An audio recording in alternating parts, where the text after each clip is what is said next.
오늘은 본문의 말씀을 통해서 모든 상황 속에서 감사할 수 있는 이유에 대해 함께 살펴보도록 하겠습니다. 하나님을 믿지 않는 사람들도 감사를 이야기합니다. 항상 감사하고 긍정적으로 생각하고 살다 보면 좋은 일이 일어난다고 말합니다. 그러나 하나님을 알지 못하는 감사는 제한적인 감사에 불과합니다. 일시적인 감사에 불과한 것입니다. 왜냐하면 그들에게는 감사의 조건들이 시시각각 변하기 때문입니다. 그래서 감사한 일이 있으면 감사한 것이지만 재수없는 일이 있으면 재수없게 생각하는 것이 하나님을 알지 못하는 자들의 삶인 것입니다. 그렇기 때문에 세상 사람들에게 모든 상황 속에서 감사한다는 것은 불가능한 일입니다. 그러나 우리 그리스도인의 삶은 어떻습니까? 오늘 본문의 말씀 13절에서 사도 바울은 항상 하나님께 감사드린다고 말합니다. 다시 말하자면 항상, 언제나, 늘 모든 상황 속에서 감사한다는 것입니다. 저와 여러분의 모습은 어떻습니까? 우리는 모든 상황 속에서 항상, 언제나, 늘 감사하고 있습니까? 어떻게 할 때 모든 상황 속에서 감사할 수 있을까요? 오늘 본문 13절에서는 우리가 어떤 상황 속에서도 하나님께 감사할 수 있는 이유 3가지를 기록하고 있습니다. 그 첫 번째 이유는 바로 하나님의 택하심입니다. 13절 중반에 이렇게 기록합니다. 하나님이 처음부터 너희를 택하사.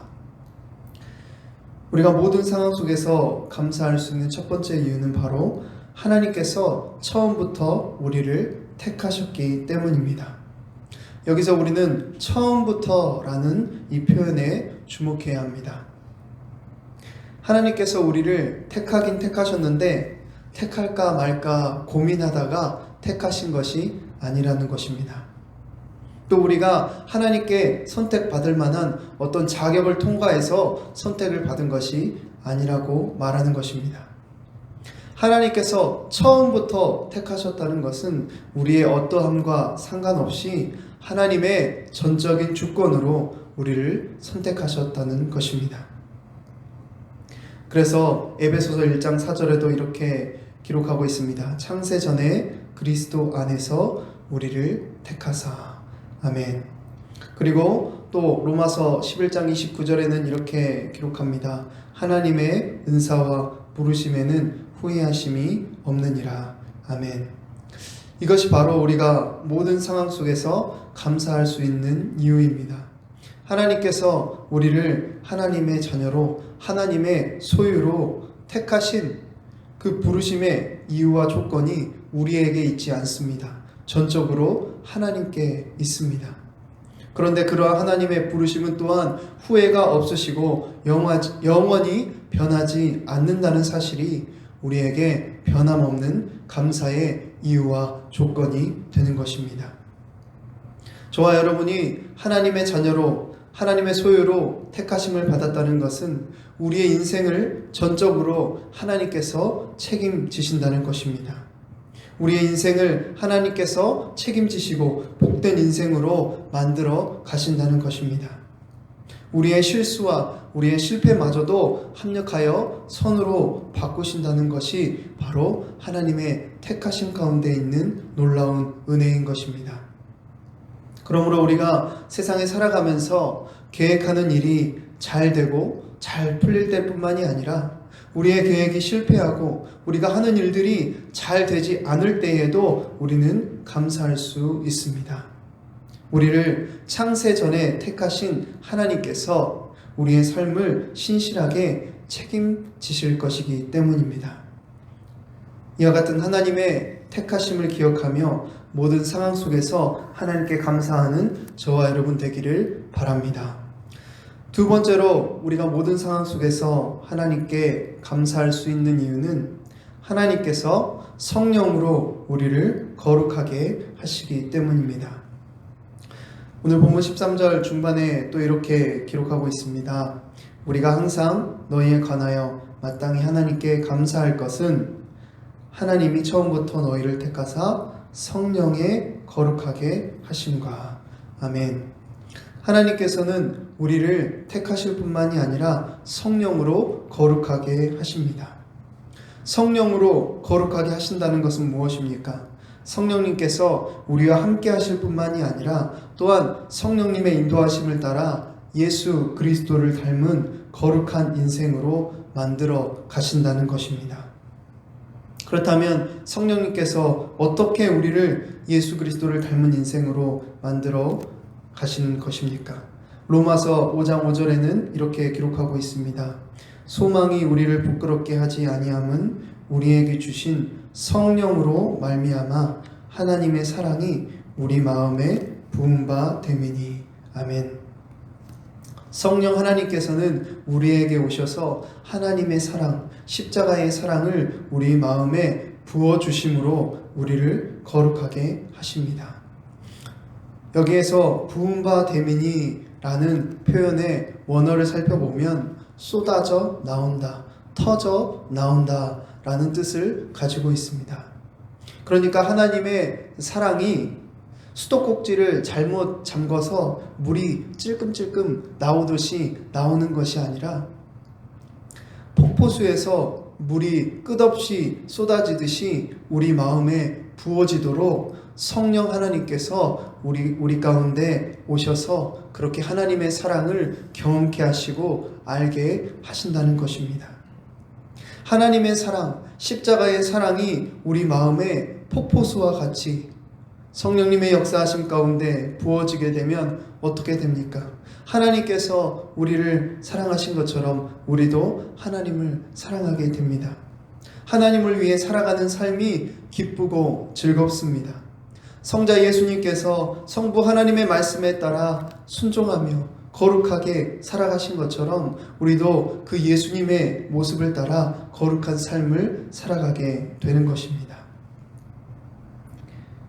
예수님께서 그 성령의 충만하심을 따라 하나님의 기쁘신 뜻에 순종하며 거룩한 삶을 살아가신 것처럼 우리도 그 예수 그리스도를 닮아가게 된다라는 것입니다. 그렇게 성령님의 강권적인 인도하심 가운데 예수님을 닮아가는 인생에는 언제나 감사가 넘치게 됩니다. 인생의 어려움과 문제를 만나도 그것을 통해 우리를 더욱 연단시키시고 거룩하게 빚어가시는 하나님을 신뢰하기 때문입니다. 이를 기억하며 거룩하게 하시는 성령님과 동행함으로 모든 상황 속에서 감사가 넘치는 저와 여러분 되기를 바랍니다. 세 번째로 모든 상황 속에서 감사할 수 있는 이유는 우리는 진리를 믿음으로 구원을 받은 자이기 때문입니다. 사랑하는 성도 여러분, 세상 사람들은 진리를 인정하지 않을 뿐만이 아니라 진리에 대해서 관심도 없습니다. 진리 없이도 잘 살 수 있다고 말합니다. 각자 자기만의 신념을 따라서 살아가는 게 중요하지 절대적인 기준이, 절대적인 진리가 필요하지 않다고 말합니다. 다시 말하자면 내가 즐겁고 행복하게 사는 게 중요하지 하나님이 뭐가 중요하냐 이렇게 생각하고 산다는 것입니다. 절대자가 뭐가 필요하냐라고 말합니다. 하나님 없이도 잘 살 수 있다고 말하는 것입니다. 성경은 이와 같은 세상의 모습을 이렇게 기록합니다. 요한복음 1장 9절부터 11절에 이렇게 기록하고 있습니다. 참 빛, 곧 세상에 와서 각 사람에게 비추는 빛이 있었나니 그가 세상에 계셨으며 세상은 그로 말미암아 지은 바 되었을 때 세상이 그를 알지 못하였고 자기 땅에 오매 자기 백성이 영접하지 아니하였으나. 아멘.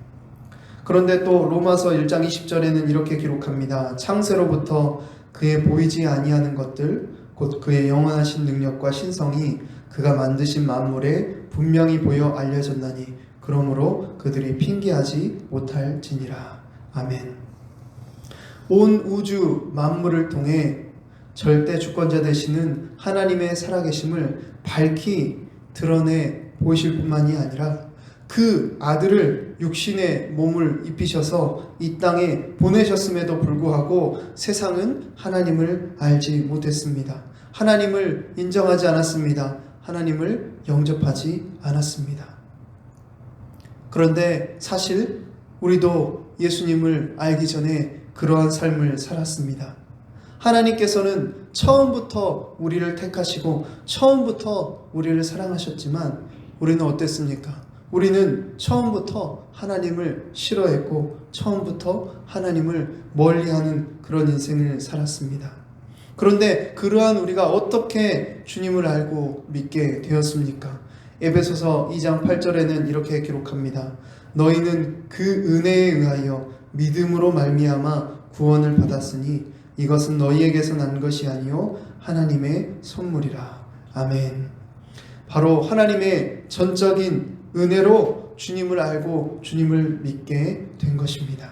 내가 잘 믿고 싶어서 믿은 게 아니라, 내가 믿고 싶어서 열심을 냈기 때문에 믿어진 것이 아니라 하나님께서 우리에게 믿음을 선물로 주셨기 때문에 우리가 하나님을 믿게 된 것입니다. 그런데 더 놀라운 것은 하나님께서 선물로 주신 그 믿음을 보시고 우리에게 또한 구원을 허락하신다는 사실입니다. 이 은혜로 받은 구원, 선물로 받은 이 믿음과 구원이 우리로 하여금 얼마나 감사하게 만드는지 모릅니다. 진리에 대해서 관심도 없고 하나님에 대해서 알고 싶지도 않아 하는 우리를 전적인 하나님의 은혜로 말미암아 진리 대신 예수 그리스도를 믿어 구원받게 하신 것입니다. 우리 인생을 영원한 죽음에서 영원한 생명으로, 영원한 저주에서 영원한 축복으로 바꾸신 것입니다. 여러분, 이 세상에서 가장 부자가 얼마나 많은 재산을 가지고 있는지 알고 계십니까? 사우디아라비아의 총리 또 왕자인 이 빈 살만이라는 사람이 재산이 무려 2,700조라고 말합니다. 여러분, 2,700조 상상이나 되십니까? 그런데 여러분, 2,700조를 가지고 있어도 저기 우주의 은하계에서 바라보면 먼지보다도 작습니다. 빈살만이 어디 있는지 보이지도 않습니다. 아무리 재산이 많고 축복받은 인생이라 할지라도 우주를 지으신 하나님 앞에 서면 먼지에 불과한 것입니다. 무슨 말입니까? 인류 최고의 부자가 2,700조의 재산을 가지고 있는데 그게 하나님 앞에 서면 먼지보다 작다는 것입니다. 반대로 그렇다면 그 하나님께서 자기 아들을 십자가에 내어주실 만큼 우리를 사랑하셔서 우리에게 주시고자 예비하신 그 놀라운 축복은 얼마나 더 크고 귀한 것이겠습니까? 하나님께서 이 세상에 부귀영화하는 비교할 수 없는 놀라운 축복을 우리에게 주시기 위해서 그 아들을 십자가에 내어주시고 그 십자가의 은혜를 믿을 수 있도록 믿음을 주시고 우리를 구원해 주셨습니다. 그러므로 우리는 이 땅에 살아가면서 어떠한 어려움과 고난이 있어도 바로 그 아들을 내어주셔서 그 십자가의 사랑을 믿게 하시고 구원하신 그 구원의 축복을 기억할 때 우리는 모든 상황 속에서 감사할 수 있습니다. 그래서 오늘 본문의 말씀 14절에도 이렇게 기록합니다. 이를 위하여 우리의 복음으로 너희를 부르사 우리 주 예수 그리스도의 영광을 얻게 하려 하심이니라. 아멘. 하나님께서는 세상의 부귀영화와 비할 수 없는 놀라운 예수 그리스도의 영광을 우리에게 주시기 위해 우리를 복음으로 부르셨습니다. 이 놀라운 은혜와 사랑을 받은 우리는 모든 상황 속에서 감사하며 하나님을 찬양할 수 있는 것입니다. 중요한 것은 이 사실, 이 진리를 잊지 않고 날마다 기억해야 한다는 것입니다. 날마다 더 깊이 묵상해야 한다는 것입니다. 이 자리에 함께한 저와 여러분이 하나님의 택하심과 성령으로 거룩하게 하심과 진리를 믿음으로 구원받게 하신 그 은혜를 기억하며 모든 상황 속에서 감사하는 오늘 하루와 평생의 삶이 되기를 간절히 바랍니다. 기도하겠습니다. 하나님 아버지, 오늘 데살로니가후서 2장의 말씀을 통해 모든 상황 속에서 감사할 수 있는 이유를 다시 한번 기억하며 깨닫게 하시는 은혜를 감사합니다. 하나님, 우리가 이 땅에 살아가는 동안에 세상 사람들처럼 감사의 이유가 시시각각 바뀌고 내일이 잘 되고 내가 계획한 일들이 계획대로 이루어질 때에는 감사하면서 내 앞에 상황이 어렵고 문제가 생기고 힘들 때에는 하나님 앞에 감사하지 아니하고 불평하고 원망하고 살아가고 있지는 않는지 돌아봅니다. 하나님, 이제는 우리 앞에 놓여진 상황이 어떠하든지 그 상황과 변함없이 그 상황보다 훨씬 크시고 위대하신 하나님의 택하심과 우리를 거룩하게 하심과 우리를 진리를 믿어 구원하신 그 놀라운 은혜들을 기억하며 모든 상황 속에서 감사하는 감사의 예배자들이 되게 하여 주시옵소서. 우리의 삶 가운데 날마다 감사의 제사를 올려드리게 하시고 우리를 위해 십자가에 죽으신 그 예수 그리스도의 사랑을 날마다 더 깊이 묵상하며 바라보고 그 십자가 안에 거함으로 말미암아 우리의 삶 가운데 감사의 고백들이 터져 나오게 하시고 그 예수 그리스도를 알지 못하는 자들에게 예수 그리스도의 사랑을 증거하는 우리 평생의 삶이 되게 하여 주시옵소서. 감사함이 예수님의 이름으로 기도합니다. 아멘.